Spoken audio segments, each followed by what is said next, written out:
카르텔이라는 걸 먼저 이해를 해야 되는데, 카르텔은 이익을 독점하려고 들어. 그런데 맨 처음에 이익 독점을 하려고 했었던 거는 무슨 집단이 이익을 독점하려고 했냐면, 사회로 봤을 땐 기업이야. 기업이 이익을 독점하려고 하고 노동자를 후려치지. 이게 기본적으로 이게 정점에 달했던 시기가 어느 시기야? 19세기부터 20세기 초반까지야. 그럼 노동자들은 가만히 있나? 기업에게 돈이 있다면 노동자에게 쪽수가 있지. 그래서 노동자들이 자기네들의 정치적 권리를 강화하기 위해서 계속 뭐를 주장했을까? 보통선거권이야. 지금은 너무나 당연히 생각을 하지만, 맨 처음에 민주주의가 발달하면서 의회제도가 생긴 거는, 의회에는 어떤 사람들이 모였어? 세금 낸 사람들이 모인 거야. 그러니까 투표권도 뭐야? 세금 낸 사람들이 있었다고.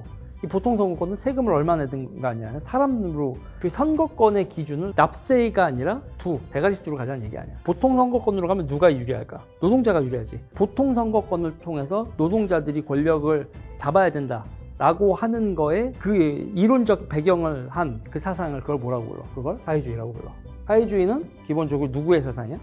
노동자들의 사상이야. 그러면 자유민주주의는 기본적으로 어떤 계급이 만들었어? 기업가. 19세기부터 20세기 초까지는 정말 의미가 있었어. 그런데 20세기가 들어와서 특히 21세기 와가지고, 지금에 와가지고는 의미가 퇴색됐지. 카르텔을 만들기 위해서 뭐가 필요하다? 협상력이 필요해. 간단하게 얘기하면, 싫으면 관두시든가. 협상력이 없으면 상대한테 굴복할 수밖에 없지. 누구나 다 마찬가지. 너무 상대가 압박을 했어. 그러면 노동자들을 막 쥐어짜. 그러면 노동자들도 이렇게 사는지 죽을래요? 그러면 기업가는 노동자한테 협상할 수 있어, 없어? 없지. 그럼 노동자한테 조금이라도 더 줘야 되지. 협상력의 최고는 하지 마시든가. 그럼 너 죽잖아. 상대를 협박할 수 있는 이 협상력이 제일 크거든.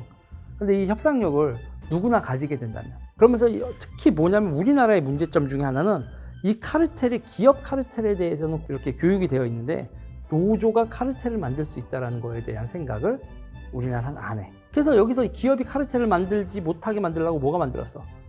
반독점법. 그리고 이 반독점법과 기업을 견제하기 위해서 뭐가 만들어지냐면, 공정거래위원회나 금융감독위원회, 거래나 지분관계에서 독점이 형성되지 못하게 국가가 개입해서 방지하지. 그러니까 기본적으로 2차 세계대전 이후에 20세기 국가의 특징은 반카르텔이야. 카르텔에 맞서는 걸 누가 한다? 국가가 해. 이 반카르텔을 맞서는 걸 국가가 하지 않고 누가 했었는데? 계급이 했지. 카르텔을 방지하기 위한 게 계급 충돌이었는데, 계급 충돌이 하다 보니까 나라가 어떻게 나겠어? 두 쪽 날라고 하지. 그러니까 소련이 성립이 되면서 정말 세상이 많이 변하는 거야. 그 기업 카르텔들을 부시고 국가가 계급 충돌의 완충지로서의 역할을 해. 국가가 반카르텔적인 요소를 지니게 돼. 이게 공산주의에 맞서는 민주진영의 주요 덕목이었어. 20세기 후반에 가면 무슨 일이 벌어지냐면, 카르텔이 기업 카르텔만 있는 게 아니라 모두 있다? 노조 카르텔도 생기기 시작하는 거야. 자, 노조 카르텔은 기본적으로 우리나라의 문제야. 우리나라가 이걸 노조 카르텔이라는 얘기를 안 해. 노조 카르텔은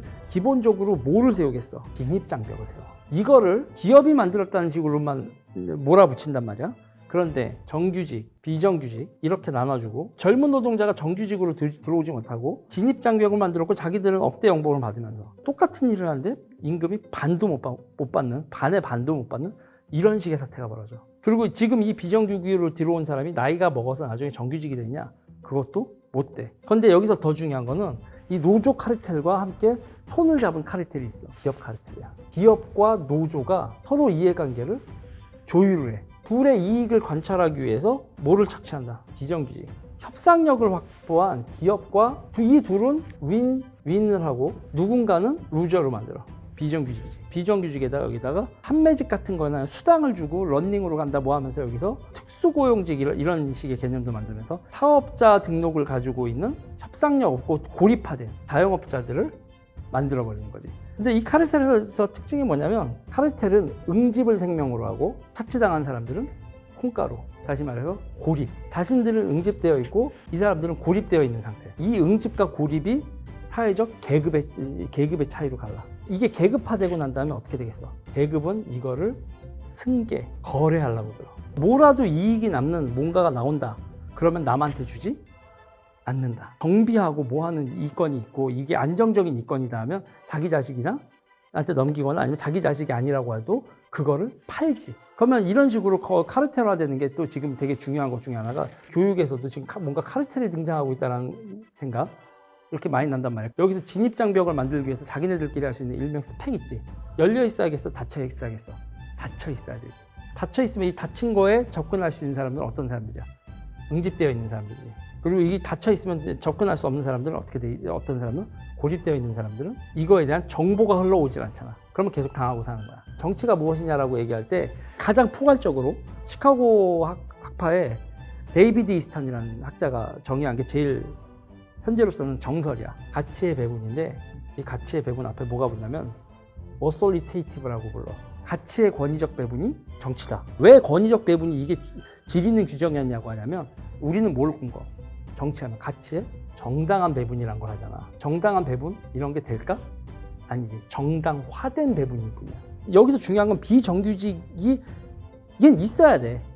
사회적으로 비정규직이 없어질 수는 없어. 근데 비정규직이라고 월급을 조금 받아야 된다? 비정규직이면 월급을 더 받아야지. 근데 그 비정규직이 계급이고 너는 못난 놈이고 월급을 더 적게 받아.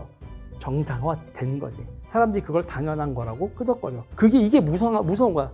너는 쌍놈이잖아. 그러니까 마당은 쓸어. 정당화가 되면 그게 뭐가 되겠어? 하나의 문화가 되고 그리고 제도가 되잖아. 정당화된 거는 결국은 권위적인 배분이지 그게 진짜 우리가 말하는 정당한 배분은 아니라는 거야. 계속 이런 상태이기 때문에 항상 정치에서 뭐가 발생한다는 거야? 투쟁이 발생하지. 정치에 발생한 투쟁은 결국은 뭐냐면 각자의 몫의 크기를 조정하는 거야. 이 몫의 크기가 발생하는 이유는 뭘까? 몫의 크기가 발생하는 이유는 산출이 달라. 아웃풋이 다르다고. 간단한 거야.